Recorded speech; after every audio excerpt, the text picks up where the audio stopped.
아침 저녁으로 서늘하고 또 낮에 하늘을 보면 참 푸른 가을 하늘을 이렇게 보여집니다.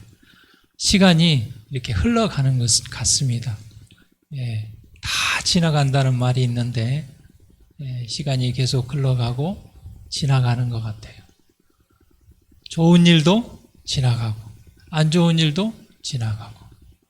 그래서 우리 그리스도인들은 좋고 안 좋고 덥고 춥고 시원하고 상관없이 그때그때마다 하나님을 바라보고 하나님 안에서 늘 항상 기뻐하는 우리 모든 성도님 되기를 간절히 바랍니다. 오늘은 이제 기본교리 2과 하나님에 대해서 살펴보고 다음에는 이제 아버지 하나님, 성령 하나님, 아들 하나님에 대해서 이렇게 살펴보겠습니다. 하나님의 존재에 대해서 많은 사람들이 의문을 갖습니다. 한 신학과에서 교수님께서 학생들에게 이런 질문을 했습니다. 산에 호랑이가 있다는 증거를 찾는 것과 호랑이가 없다는 증거를 찾는 것 중에 어떤 것이 더 쉽겠는가?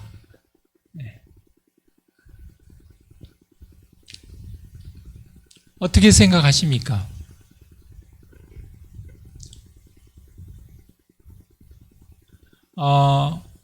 호랑이가 없다는 증거를 찾으려면 어때요? 산 전체 구석구석을 다 뒤지고 다녀야 됩니다.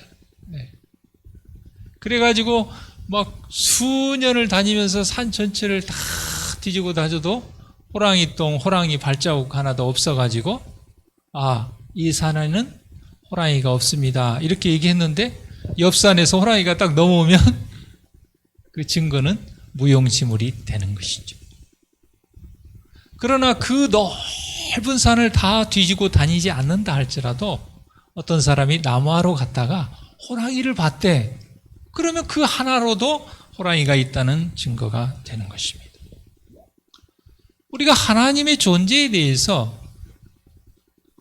하나님 없다는 증거를 찾으려고 해도 정말 어려운 것입니다. 그러나 어떤 사람이 천연계를 통하여 하나님을 발견할 수 있고 마음의 양심을 통하여 하나님을 발견할 수 있고 성경의 한 말씀을 통해서도 하나님을 발견할 수가 있는 것입니다. 저는 저희 할아버지를 뵙지 못했습니다. 제가 어느 정도 이렇게 생각이 트일 때에 할아버지가 안 계셨으니까요. 돌아가시고. 그렇다고 할아버지가 없었을까요? 존재하지 않았을까요?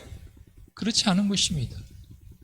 저희 할아버지가 존재했다는 강력한 증거는 제가 이 땅에 있다는 것입니다. 제가 이 땅에 있다는 것은 아버지가 있었다는 것이고 아버지가 있었다는 것은 할아버지가 있었다는 것입니다. 할아버지가 있었다는 것은 아담이 있었다는 것이고 아담이 있었다는 것은 하나님이 계셨다는 강력한 증거입니다. 그 많은 증거 중에 가장 강력한 증거는 내가 이 땅에 존재하고 있다는 것입니다. 그래서 누가복음 3장 38절에 예수님의 족보를 계속 올라가 보면 하나님까지 올라가는 것을 보게 됩니다. 누가복음 3장 38절에 그 이상이라는 것은 아버지를 얘기합니다. 조상을 얘기하는 거예요. 윗조상. 그 이상은 에노스요, 그 이상은 셋이요, 셋의 아버지는 아담이요, 그리고 아담의 아버지는 하나님이다. 그랬습니다.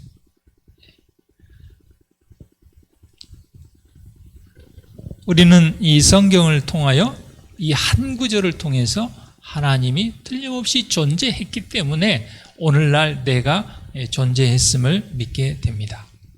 신명기 6장 4절에 이스라엘아 들으라. 우리 하나님 여호와는 오직 하나인 여호와라 그랬습니다. 여호와 한 분. 성부, 성자, 성령이 곧 함께 영원하신 새 신격의 통일체이신 한 하나님이 계십니다. 하나님은 불변이시고 전지전능하시고 만유에 계시고 항상 존재하시는 분입니다.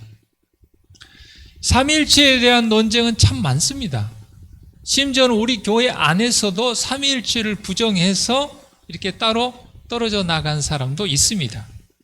특별히 성령을 하나님이 아니고 하나의 어떤 어떤 영감이나 어떤 뛰어난 존재로 그렇게 하나님으로 인정하지 않는 경우가 있습니다. 또 여호와 증인교회는 예수님을 하나님으로 인정하지 않습니다. 피조물 중에 으뜸 이 정도로 생각합니다.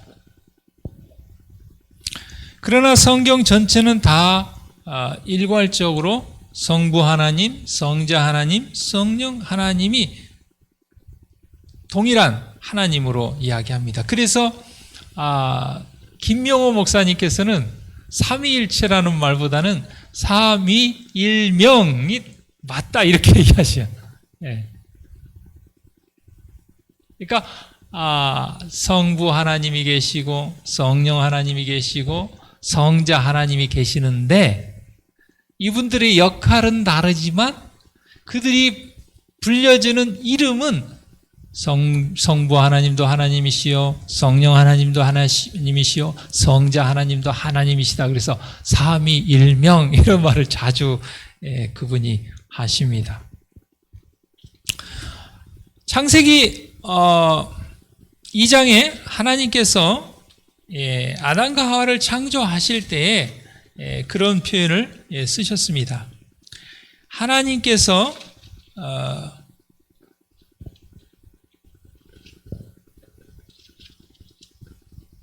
1장 26절에 가라사대 우리의 형상을 따라 우리의 모양대로 우리라는 표현을 썼어요. 그 우리가 누굽니까? 성부, 성자, 성령 하나님을 얘기합니다. 그런데 이 하나님이 단수를 썼어요. 단수. 왜 셋인데 단수냐? 이렇게 이해할 수 있겠지만 자, 이렇게 보면 하나님은 성부, 성자, 성령 성부 하나님도 하나님이시요 성자 하나님도 하나시요 성령 하나님도 하나님이십니다. 그러나 성부 하나님하고 성령 하나님이 같지 않습니다. 성령 하나님하고 성자 하나님하고 같지 않습니다. 성자 하나님하고 성부 하나님이 같지 않습니다. 자, 아버지가 있고 어머니가 있고 아들이 있는데 아버지도 사람이고 어머니도 사람이고 아들도 사람이에요. 그러나 아버지하고 어머니는 같지 않아요. 어머니와 아들도 같지 않아요. 아들하고 아버지도 같지 않아요. 그러나 사람의 부류에 사람. 그래서 사람 해가지고 단수를 쓰는 것입니다. 하나님 해서 단수를 썼어요. 예를 들면 광주중앙교회 그러면 어때요? 광주중앙교회에 100명의 성도가 있지만 이게 하나의 광주중앙교회 이렇게 되는 것이죠. 고린도전서 2장 7절 말씀에 오직 비밀한 가운데 있는 하나님의 지혜를 말하는 것이니 곧 감추었던 것인데 하나님이 우리의 영광을 위하사 만세 전에 미리 정하신 것이라 그랬습니다. 자, 여기 비밀이 있습니다. 하나님의 지혜입니다. 그리고 감추어 있던 것입니다.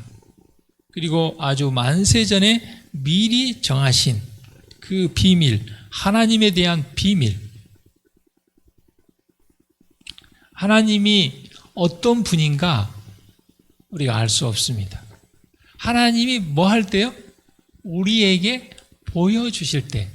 그래서 요한계시록 할 때 계시할 때 계자가 10개자에다 보일 시자입니다. 그래서 그 의미가 뭐냐면은 이게 동상 제막식 할 때 이 동상이 있으면 하얀 천으로 이렇게 딱 덮어 놓잖아요. 그래서 끈으로 탁 당기면은 동상이 딱 나타나잖아요. 그게 바로 계시라는 뜻입니다. 열어서 보여준다 그런 뜻입니다.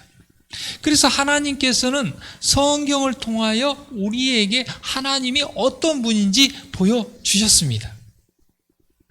그리고 하나님을 우리에게 보여준 최고의 계시는 뭐냐면 예수 그리스도를 통하여 우리에게 보여주신 것입니다. 그래서 예수님을 본 자는 하나님을 봤다 그랬어요. 하나님을 우리가 보지 못해요. 보이지 않아요.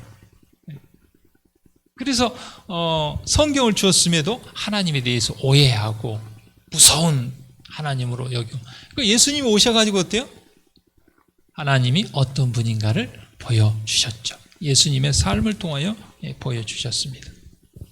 하나님에 관한 지식은 성령께 마음을 열어놓아야 하며 하나님의 뜻을 행하려는 자세가 되어 있어야만이 얻을 수 있습니다. 똑똑하다고 얻는 것이 아닙니다. 많이 배웠다고 얻는 것이 아닙니다. 지위가 높다고 얻는 것이 아닙니다. 젊다고 얻는 것이 아닙니다. 성령께서 우리의 마음을 열어주시고 또 하나님의 뜻을 행하려는 그 마음의 자세를 가진, 열린 마음을 가진 사람에게 하나님에 관한 지식은 보여지고 깨달아 알게 됩니다. 그래서 팔복 중에 마음이 청결한 자가 하나님을 볼 것이라 그랬습니다. 거기서 마음이 청결한 자는 하나님께 마음을 열어놓는 사람이고 하나님의 뜻을 행하려고 하는 사람을 얘기합니다. 우리는 하나님을 분석하거나 측량할 수 있는 것처럼 취급할 수 없다. 성경이 제시하는 원칙들과 방법들에 대해 우리 자신을 굴복해야 한다.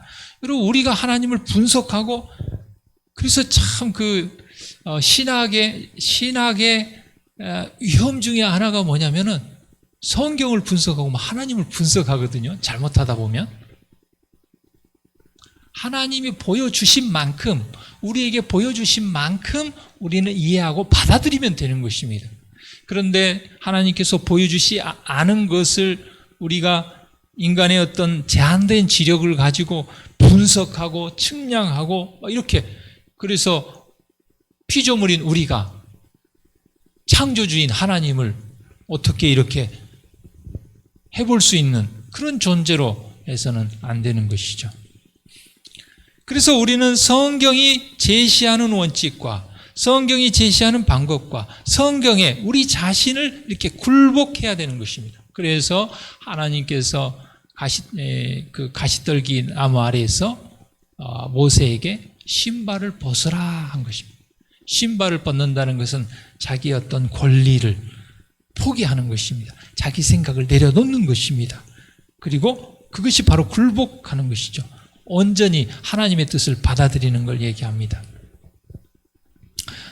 시대의 소망 672페이지에 보면 우리는 성령을 사용할 수 없다고 그랬습니다.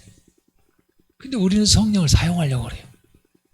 그래서 성령 충만하면 어디 산속에 가서 40일 기도해야 하고 1000일 기도해야 하면은 불교에서 1000번째 절하듯이 그렇게 하면 성령이 이렇게 충만해져 가지고 그 성령을 가지고 내 마음대로 어떻게 그거 아닙니다. 우리가 성령을 사용하는 것이 아니라 성령이 우리를 마음대로 사용할 때 그때 우리가 성령 충만하다고 말할 수 있는 것입니다. 그 다음에 기도도 우리가 기도를 통하여 하나님을 움직이는 게 아니에요. 하나님, 이거요, 이쪽으로 옮겨주세요. 그러면 누가 주인이에요? 하나님이 주인이에요? 내가 주인이에요? 마치 내가 주인이어가지고 하나님을 종처럼 해가지고 내 원하는 대로 이렇게, 그거 아닙니다. 그래서 정로의 계단에서는 기도는 하나님의 뜻을 받아들이는 것이라고 그랬어요. 그리고 우리가 하나님께 가는 것이라고 그랬어요. 이게 무슨 뜻이냐면 하나님의 뜻에 내 뜻을 맞추는 걸 얘기해요. 내 뜻에 하나님을 끌어내려가지고 맞추는 것이 아니라고 그랬습니다. 시편 19편 1절에 하늘이 하나님의 영광을 선포하고 국창이 그 손으로 하신 일을 나타내는도다. 하나님께서는 이 천연계를 통하여 하나님이 어떤 분인가 이렇게 보여주셨습니다. 저는 이렇게 아스팔트나 이렇게 그 시멘트 사이에서 정말 그 좁은 그 사이, 흙이 있는지 없는지 모르는 그 사이에서 민들레가 이렇게 쫙 올라가 아름다운 민들레가 다 꽃이 피어 있는 걸 보면 참 놀래요. 정말 창조주 하나님의 놀라운 위대함을 그 민들레꽃 하나를 통해서 보게 됩니다. 그리고 하나님께서는 창세기 1장 1절에 태초에 하나님이 천지를 창조하셨다 하고 딱 선언했어요. 설명도 없어요. 그냥 한마디로 너무 당연한 거예요. 너무 당연해. 제가 어느 날 저희 아버지한테 가가지고 아버지, 제 아버지 맞아요? 나 낳았기는 낳았어요. 제가 아들 맞습니까? 여러분 태어나서 이렇게 좀 어느 정도 생각이 트였을 때 너 내 아들이다, 내가 낳았다 막 그렇게 하던가요? 그러지 않습니다. 왜? 너무나 당연하기 때문에. 너무나 당연하기 때문에 그런 것입니다. 그래서 하나님이 천지 만물을 창조한 것이 너무나 당연하기 때문에 자질구레하게 설명하지 않아요. 태초에 하나님이 이 천지 만물을 창조했다 한마디로 딱 단순하게 이야기합니다. 하나님께서는 우리가 성경과 천연계를 통해서 하나님이 계시 보여주신 것에서 발견되는 충분한 증거 위에 우리의 믿음의 기초를 놓아야 됩니다. 실물교훈에서는 우리에게 세 가지 진리의 책이 있다고 그랬습니다. 기록된 성경 말씀, 천연계도 책이라고 그랬어요. 천연계도 책이고 그 다음에 경험의 책이라고 했어요. 경험도 책이에요. 우리의 경험도 책입니다. 그래서 기록된 성경 말씀과 천연계의 책과 우리의 하나님께서 우리의 삶을 취급하시는 그 경험의 책들을 통해서 우리는 하나님을 발견하고 알 수 있다는 것입니다. 시편 7편 17절 말씀에 내가 여호와의 의를 따라 감사함이 지극히 높으신 여호와의 이름을 찬양하리로다 그랬습니다. 여호와 하나님의 이름이 있습니다. 엘로힘은 창조주 하나님을 뜻합니다. 엘이 하나님이라는 뜻이거든요. 엘. 그 다음에 엘요는 하나님의 높으신 지위를 얘기합니다. 그래서 이사야 55장에 보면 하늘이 땅보다 높음 같이 내 생각은 너희 생각보다 높고 내 길은 너희 길보다 높다 그렇게 했어요. 하늘이 얼마나 높습니까? 우리가 측량할 수 없을 만큼 높습니다. 하나님의 생각과 하나님의 길과 하나님의 위치는 높은 것입니다. 이 세상에 그 누구가 지위가 높고 소유가 많은들 아무리 똑똑한들 하나님보다 높을 수는 없는 것입니다. 아도나이는 전능하신 통치자라는 뜻입니다. 엘샤다이는 전능한 분이라는 뜻이고 여호와는 스스로 있는 자라는 뜻입니다. 그래서 하나님께서 모세를 애굽에 보낼 때 하나님 애굽에 가면 너 보낸 신이 누구냐고 물을 텐데 하나님의 이름을 뭐라고 할까요? 그러니까 여호와라 하라 그랬어요. 하나님의 이름은 여호와입니다. 스스로 있는 자. 이 세상에 스스로 있는 자는 아무도 없어요. 제가 스스로 태어났습니까? 엄마 아빠의 사랑의 관계 속에서 태어났습니다. 이 세상에 스스로 존재한 자는 아무도 없습니다.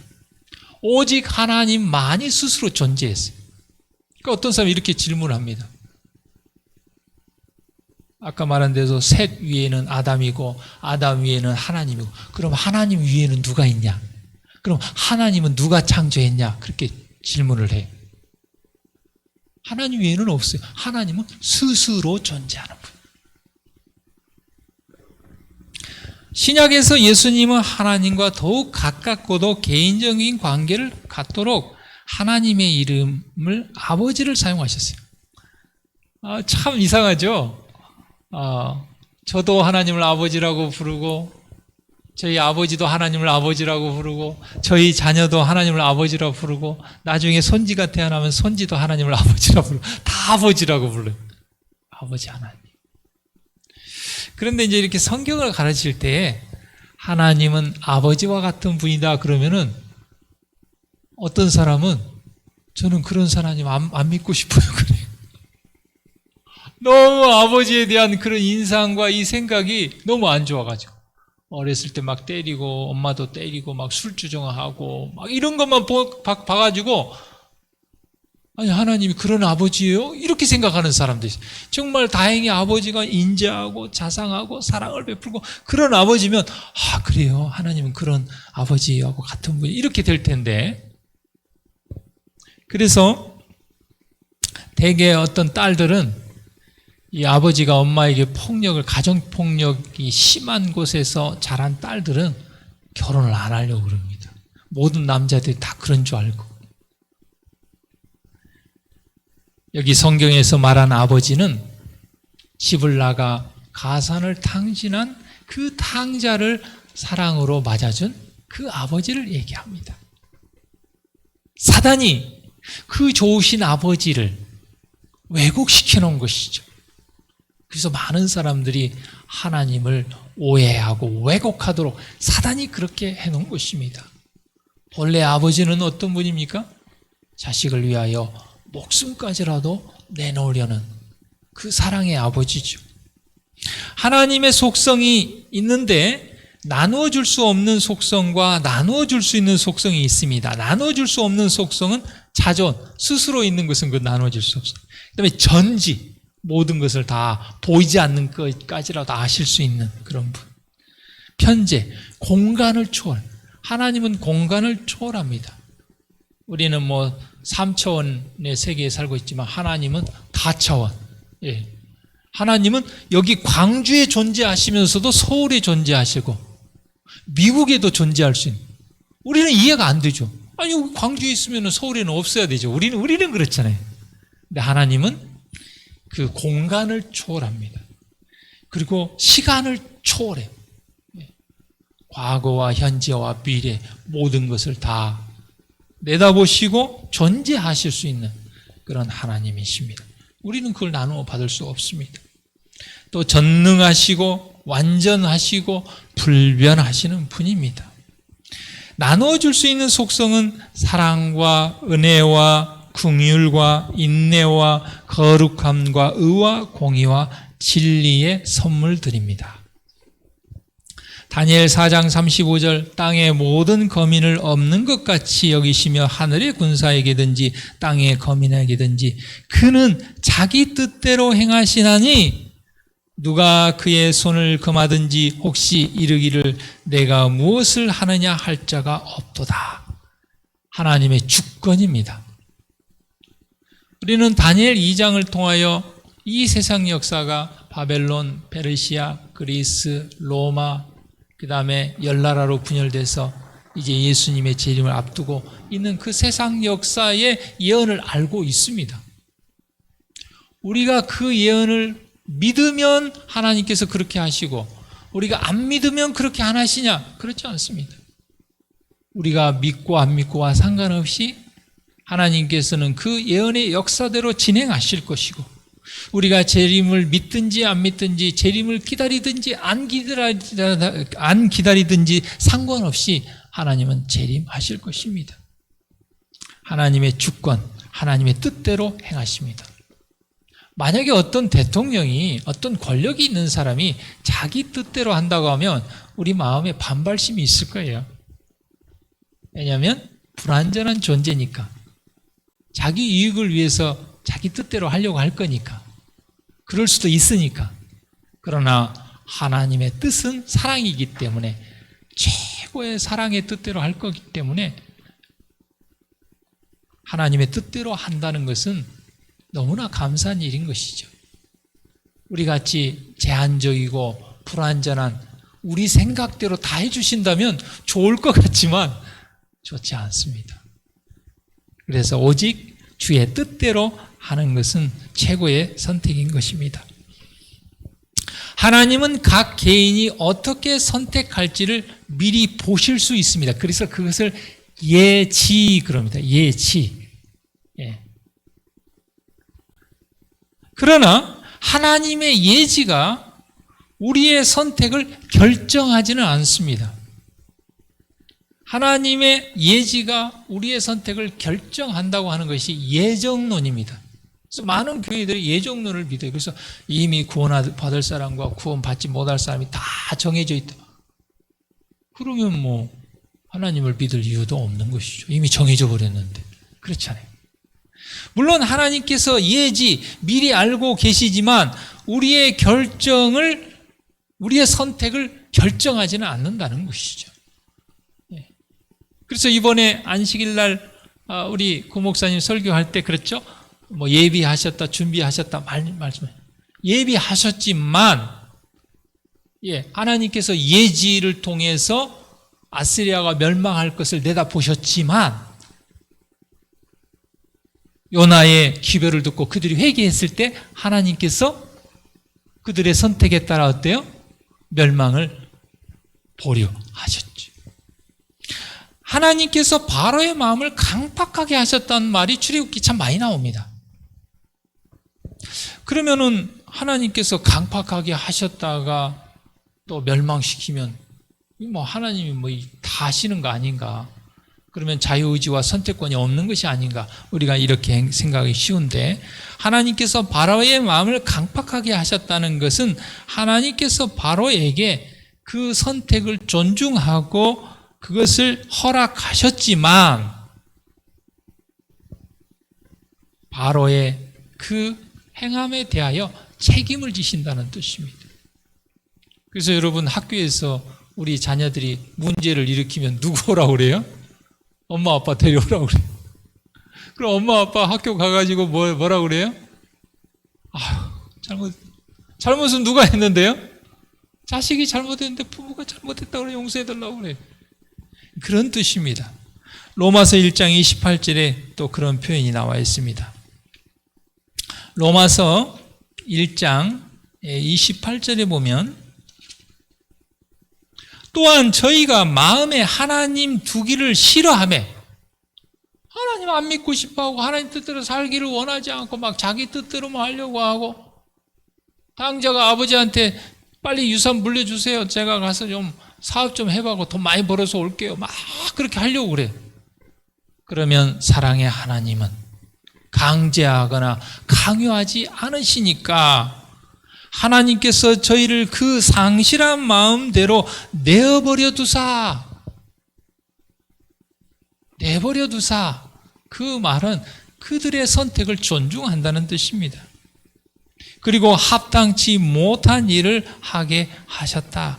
마치 바로의 마음을 강팍하게 하고 그들을 합당치 못한 일을 하게 하고 막, 그래서 하나님께서 막 그렇게 하도록 막 몰아붙인 것처럼 그렇게 생각하기 쉽지만 그것이 아니고, 하나님께서 그들의 선택을 허락하셨는데 그들의 선택에 의해서 잘못하고 마음이 강팍하게 되고 이런 것들의 책임을 사랑의 하나님께서 자신에게 돌리시고 그들의 죄를 용서하기 위해서 예수 그리스도를 보내신 그 사랑의 하나님의 특성을 표현하고 있는 것입니다.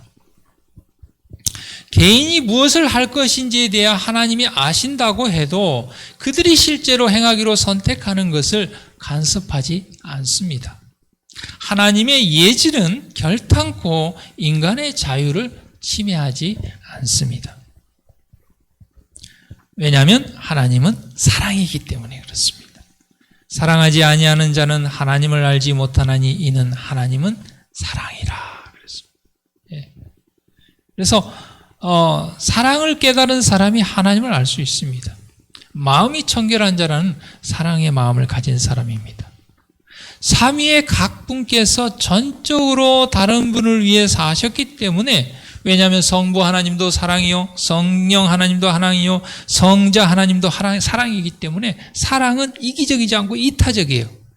그래서 성부 하나님도 성자 하나님, 성령 하나님을 존중하시고 서로 삼위의 각 분들이 전적으로 다른 분을 위해서 하셨기 때문에 성부, 성자, 성령 모두 다 완전한 만족과 행복을 체험하셨다 그랬습니다. 여러분, 우리가 이 삼위일체 하나님을 통해서 우리에게 주는 교훈은 큽니다. 우리가 가정에서, 우리의 일터에서, 우리 교회에서 이 삼위일체의 이 사랑의 관계를 좀 이해하면 좋을 것 같아요. 그래서 비록 역할은 다르지만, 우리가 생각은 다를 수 있지만, 하나님의 사랑 안에서 하나로 연합하는 우리 모두가 되기를 간절히 바랍니다. 그럴 때 우리는 행복할 수가 있는 것입니다. 하나님은 개체에 있어서는 하나가 아니시지만 목적과 정신과 품성에 있어서는 사랑의 하나님 한 분이십니다. 성부 하나님은 근원이요, 성자 하나님은 중보자요, 성령은 실행자 혹은 적용자로 행하시는 것입니다. 고린도후서 13장 13절 말씀에 주 예수 그리스도의 은혜와 하나님의 사랑과 성령의 교통하심이 너희 무리와 함께 있을지어다. 그래서 우리가 또 마태복음 28장 18절에도 아버지와 아들과 성령의 이름으로 침례를 주라고 했어요. 그래서 우리가 침례 시할 때, 선사할 때 아버지와 아들과 성령의 이름으로 침례를 줘요. 그리고 예수님 십자가에 달리셨을 때 나의 하나님, 나의 하나님 어찌하여 나를 버리셨나이까 할 때 하나님을 성부 하나님, 성령 하나님, 성자 하나님, 예수님 십자가에 달리신 그 삼위 하나님이 거기에 함께 있는 것입니다. 그래서 이 세 개체이면서 하나이신 이 하나님이 목적이 같고 정신이 같고 품성이 같아요. 여러분, 남편과 아내와 역할이 다르지만, 남자이고 여자이고 성별이 다르지만, 혹 나이가 다를 수 있지만 목적과 정신과 품성에 있어서는 하나가 되기를 바랍니다. 교회에서도 마찬가지예요. 목사님의 역할이 있고, 장로님의 역할이 있고, 집사님의 역할이 있고, 청년들의 역할이 있고, 전도사님의 역할이 있고, 아이들의 역할이 있지만 목적도 하나요, 정신도 하나요, 품성도 하나일 때 우리는 그리스도 안에서 행복하고 하나님의 뜻을 이룰 수 있음을 기억하게 되기를 바랍니다. 이제 다음에는 성부 하나님부터 이제 한 하나님씩 한번 좀 같이 공부해 보도록 하겠습니다. 성부 하나님, 성령 하나님, 성자 하나님의 각 역할에 대해서 좀 살펴보겠습니다. 기도하겠습니다.